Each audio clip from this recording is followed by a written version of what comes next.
अध्यक्ष 14 जिल्हे आहेत, कासारगोड ते त्रिवेंद्रम, त्या सगळ्यांचे जिल्ह्यांचे दौरे करणार आहेत आणि मी जाऊन स्वतः तिथे अध्यक्षपदाच्या निवडणुकीचा कारभार बघितला होता. आता कमिटी अपॉइंट करायची आहे, त्याला मान्यता देण्यासाठीही मी स्वतः तिथे जाणार आहे. आणि गेली अनेक वर्ष शरद पवारांना मांडणारा एक वर्ग केरळामध्ये आहे. त्यामुळे येणाऱ्या निवडणुकीमध्ये म्हणजे स्थानिक स्वराज्य आहे, त्याच्यानंतर लगेच राज्याची निवडणूक आहे, त्याच्यामध्ये लक्ष केंद्रित करण्याचे त्या तिघाही संबंधितांना साहेबांनी आदेश दिले आहेत. सर, लाडकी बहीण योजना जी 1500 वरतून 2100 रुपये करण्याचा वादा जो आहे तो महायुती सरकारने दिलेला होता, परंतु अजूनपर्यंत ते काही 2100 झाले नाही. परंतु आता ज्या महिला शेतकरी योजनेचा लाभ घेतात आहेत त्यांच्या खात्यात मात्र लाडकी बहिणीचे 1500 ऐवजी आता 500 रुपये जे आहेत ते टाकले जाणार आहेत. माझ्या बहिणींना आज मी सांगतो, गरज सरो आणि वैद्य मरो, तुमचं काम संपलेलं आहे. आता काय फार अपेक्षा आहे सरकारकडनं ठेवू नका. पुढच्या काही महिन्यात पैसे शून्यावर येणार आहेत. सत्य सांगताना कधी जे साफ आहे ते बोलून टाकावं. हे सरकार तुम्हाला तुमचा वापर झालेला आहे. तुमच्याकडनं मतांची शिदोरी घ्यायची होती, जे काही घ्यायचं होतं ते घेतलेलं आहे. आता तुमची काय त्यांना गरज आहे असं वाटत नाही. त्याच्यामुळे मला वाटतं 2100 जाऊ द्या. 2100 तर होणारच नाही, पण कमीत कमी महिलांनी आता म्हणजे माझ्या भगिनींनी एवढा तरी दबाव निर्माण केला पाहिजे की 1500 तरी दिलेच पाहिजेत. म्हणजे हा माझ्या बहिणींना अपमानजनक आहेत की 1500वरनं 500वर. नशिबातून सांगितलं नाही की 100 रुपये सगळ्यांना देऊ आम्ही. खरं तर सर, वाल्मिक कराड सध्या आता अटकेमध्ये आहे, परंतु वाल्मिक कराडचं एन्काउंटर करा अशी सुपारी जी आहे ती जे निलंबित पीएस आहे धनंजय कासले यांना दिली होती आणि ही माहिती धनंजय कासले यांनी समोर आणलेली आहे. म्हणजे एकंदरीत धनंजय कासले जे काही बोलत आहेत ते धक्कादायक आहे.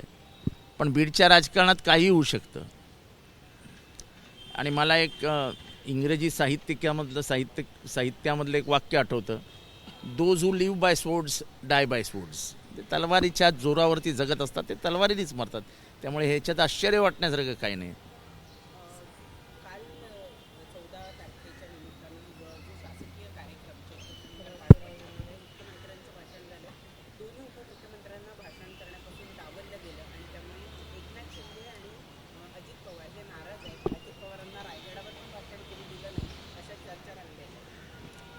तर तो त्यांचा प्रश्न आहे, कोणाला भाषण करू द्यायचं नाही द्यायचं.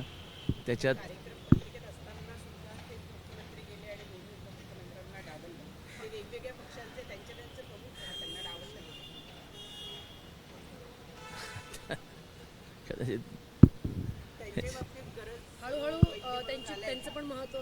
त्यांचं महत्त्व होतं कधी हेच मला माहीत नाही. जेव्हा BJPला 135 जागा मिळाल्या त्याच दिवशी या दोघांनी विचार करून ठेवायला होतं की आपलं महत्त्व शून्य आहे. आणि हे सत्य आहे की त्यांचं महत्त्वच नाही आहे. त्या दोघांनी कितीही काही केलं तरी मुख्यमंत्री हे संख्येने इतके पुढे गेलेले आहेत की हे सरकार पाडूही शकत नाहीत, सरकारमध्ये काही हालचालही करू शकत नाही. त्याच्यामुळे जे आहे ते मुकाट सहन करायचं अशी परिस्थिती आहे. त्याच्यामुळे ह्याच्यावरती काय आमच्यासारख्याने जास्त बोलावं असं काही नाही. त्यांच्या पक्षाचं आहे, त्यांच्या सरकारचं आहे, सरकारमध्ये ते तिघं आहेत. कोणाला बोलू द्यायचं नाही द्यायचं हा त्यांचा प्रश्न आहे. सामान्य जनतेला काय करायचं याच्याशी? सामान्य जनतेला महागाई काय म्हणते, दूध कितीवर पोचलं आहे, भाज्यांचे भाव काय आहेत, सगळं पेट्रोलचा भाव काय झाला आहे, महागाई परवडत नाही आहे, खिशाला घोर लागला आहे, त्याच्याबद्दल चर्चाच होत नाही. भाषण काय झालं का नाही झालं काय फरक पडतो? आंबेडकरांचे विचार मानणारे आहेत का? नाही मानणार आहेत. संविधानाची पूजा करणार आहेत का? नाही करणार आहेत. इकडं डावलाडावली चालू तर दुसरीकडे महायुतीचे काही मंत्री म्हणजे चंद्रकांत पाटील असो किंवा संजय शिरसाट असो ते असं म्हणतात की महाविकास आघाडीमधला जो तुमचा मित्रपक्ष उभाटा, उद्धव ठाकरे यांची शिवसेना, तो नरेंद्र मोदी आणि अमित शहाशी सेटिंग करतात, ते त्यांना सत्तेमध्ये येण्याचा प्रयत्न त्यांचा सुरू आहे. काय माहीत नाही, पण मी जे काय संजय राऊतांचं विधान ऐकलं त्याच्यातनं त्यांनी भूमिका स्पष्ट केली आहे की आम्हाला काय जायचं नाही. आता तुम्ही कोणाबद्दलही काही बोलू शकता ना. हा आमच्याकडे काल येऊन गेला, तो आमच्याकडे काल येऊन गेला, ते 10 जण आम्हाला भेटून गेले. कोण बघायला असतं? अमित शहा आणि मोदींशी जाऊन चर्चा करून आले. आता हे तुमच्यासाठी विधान झालं, तुमच्यासाठी एक ब्रेकिंग न्यूज झाली. त्याच्यातली सत्यता किती? शून्य. नागपूर शिक्षक भरती घोटाळ्याची मुख्यमंत्री देवेंद्र फडणवीस यांच्याकडून दखल घेण्यात आलेली आहे. प्रशासनाला कारवाईचे थेट आदेश दिले. ठीक आहे ना, झाला घोटाळा तर झाला. खोट्या सह्या मारल्या, मेलेल्या माणसाच्या खोट्या सह्या मारून भरती झाली.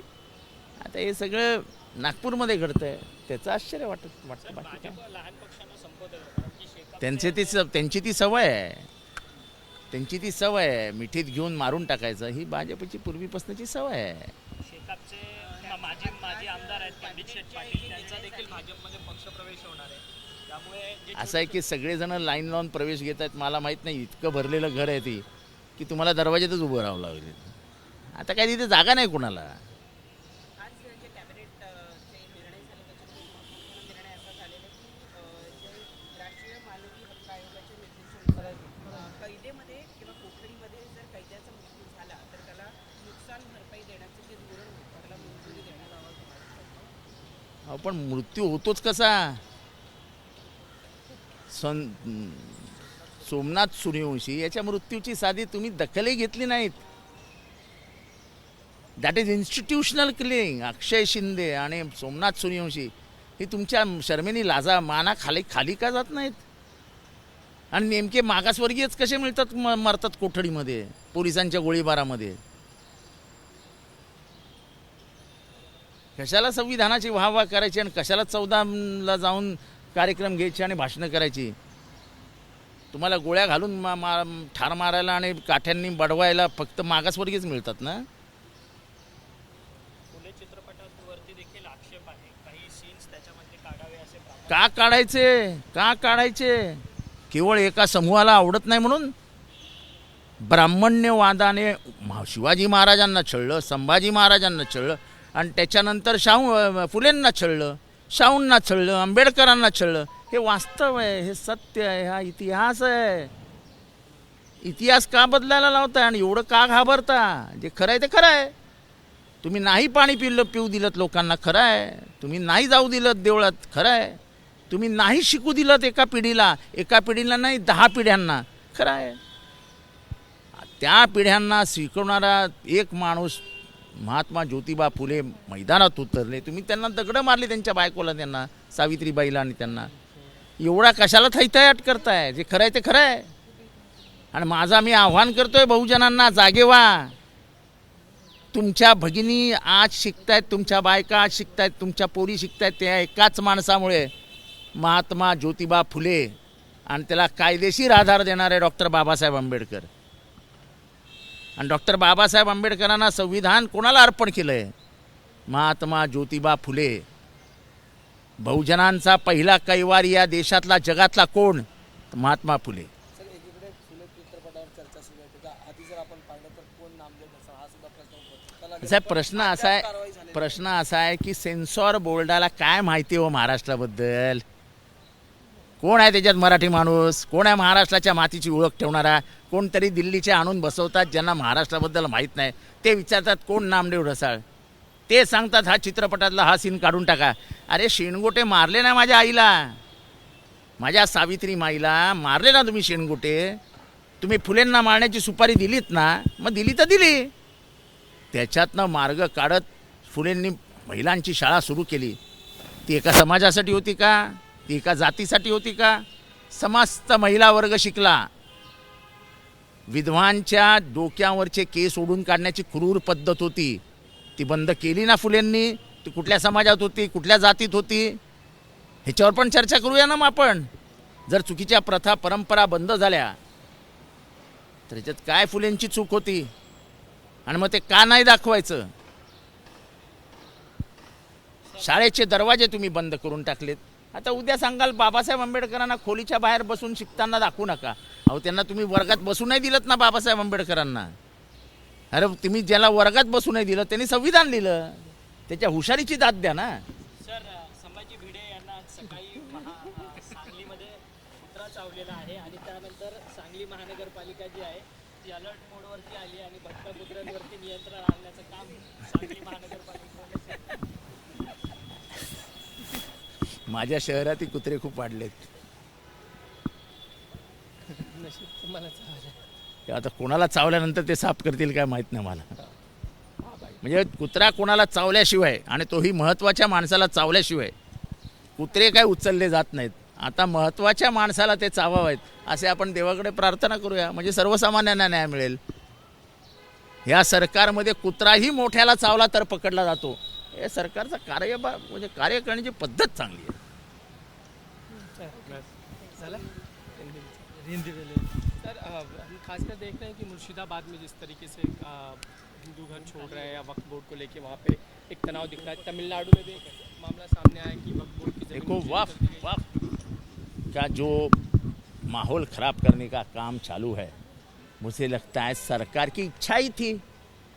वक्फ तो कोई वजह ही नहीं है. मैं आज भी कहता हूँ वक्फ का मतलब जानिए. वक्फ का मतलब है कि दान. और हिंदू परंपरा में दान को बहुत अनन्य साधारण महत्व है. अब दान दी हुई जमीन तुम खींच के ले जा रहे हो, उसका विरोध, उसको दिल से विरोध करेंगे लोग, और उसमें कोई गलत नहीं है. सरकार का क्या अधिकार है उन जमीनों के ऊपर. और कुछ भी झूठ बोलोगे कि लाखों हेक्टर जमीन जो आदिवासियों की थी, अरे आदिवासियों की जमीन कोई लेता है क्या?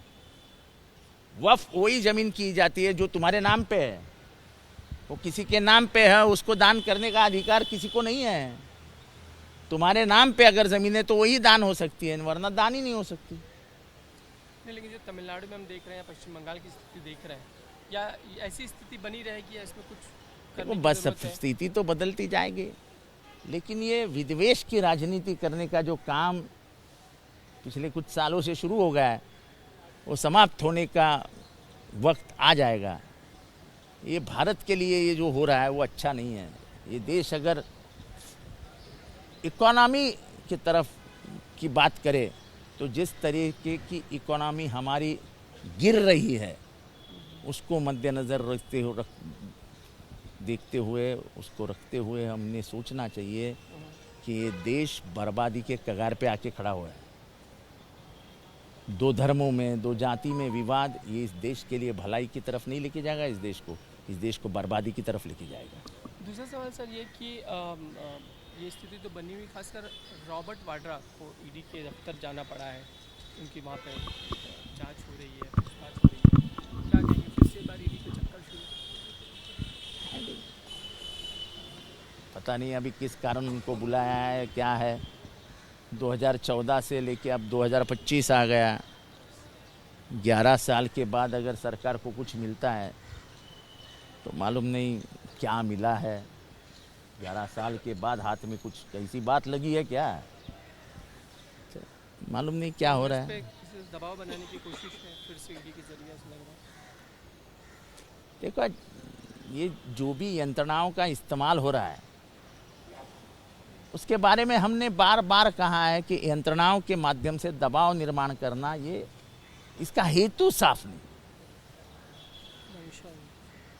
सर, आज केरल के प्रदेश कार्याध्यक्ष आए थे, उनके साथ आपकी बैठक हुई है. केरल में आने वाले चुनाव में पक्ष ने क्या करना चाहिए, पार्टी की क्या भूमिका होनी चाहिए, कितनी चुनाव सीटें लड़नी चाहिए, कौन से ज़िले में क्या करना चाहिए, इसके ऊपर सविस्तर बातें हुई.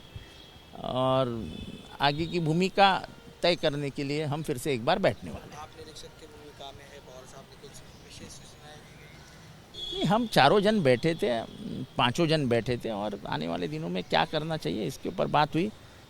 और 2-3 बैठक होगी और उसमें तय किया जाएगा कैसे आगे बढ़ना है. महाराष्ट्र से कौन कौन केरल में दौरे के लिए जाएगा? अरे अभी तो पहली मीटिंग हो गई है, जरा टाइम तो जाने दो. सर, हम लाड़की बहन योजना की बात करेंगे कि कहाँ लाड़की सरकार बहन 500 बीन पे आ कुछ गई. नहीं, सब अब सावत्र बहन हो गई है. सौतेली. क्या वो सौतेली बहन हो गई है. सौतेली माँ, सौतेली बहन. मैं सौतेली बीबी तो नहीं बोल सकता हूँ, लेकिन हमारी बहनों का कोई इज्जत अब महाराष्ट्र में नहीं है. झूठ मूठ के वादे करके उनसे हाथ से वोट तो ले लिए, लेकिन बदले में क्या दे रहे हैं. तो अब 1500 से 500 और 2-3 महीने में 1500 से इस पर आ जाएंगे. ये देखो, इसको ज़ीरो बोलते, ज़ीरो. हमारे बहनों को लाचार मत समझो. आपने पैसे देकर उनको खुश तो कर दिया, लेकिन उनकी जेब से पैसे निकाल कर उनकी खुशियाँ मार रहे हो. खुशी के मारे हमारे बहनों ने आपको वोट दिए, आप आके इधर बैठे हो, लेकिन आपको यहाँ से खींच के लेके जाने का काम यही बहन करेगी। हम खासकर देखते हैं सरकारी कार्यक्रमों में कहीं एकनाथ शिंदे को भाषण करने का मौका मिलता है तो कहीं नहीं मिलता। अजित दादा को तो दोनों ही जगह ये देखो, ये तो मुख्यमंत्री का अपना अपना ये रहता है, अधिकार रहता है किसको भाषण करने देने का, नहीं देने का। इतना प्रेम संबंध है उनको, है उनमें कि मुख्यमंत्री को वक्त नहीं होता है तो वो भाषण करके चले जाते हैं। उसमें बुरा मानने की क्या बात है? नहीं दिया तो मुख्यमंत्री का अपना अपना भागने का ये रहता है, उसको कार्यक्रम है। आप ऐसा कैसा सोच रहे हैं? लेकिन एकनाथ शिंदे को फिर पीसी लेनी पड़ती है, वहाँ अपने विचार ठाणे में आके रखते हैं वो चैत्यभूमि के बजाय। अभी नहीं दिया भाषण करने को तो वो भी बेचारे क्या करेंगे? कहीं ना कहीं तो बोलना पड़ता है ना, अम्बेडकर के बारे में बोलना ही पड़ेगा ना। हम तो लगातार अम्बेडकर जी करते ही रहते हैं, अम्बेडकर अम्बेडकर अम्बेडकर अम्बेडकर अम्बेडकर। वो तो बोलते हैं ना अम्बेडकर माला जपते हैं इन लोग, तो हम तो जपते ही रहते हैं। ये कभी कभी बोलते हैं तो उनको बोलने का मौका भी मिलना चाहिए ना। एबीपी माझा, उघडा डोळे बघा नीट।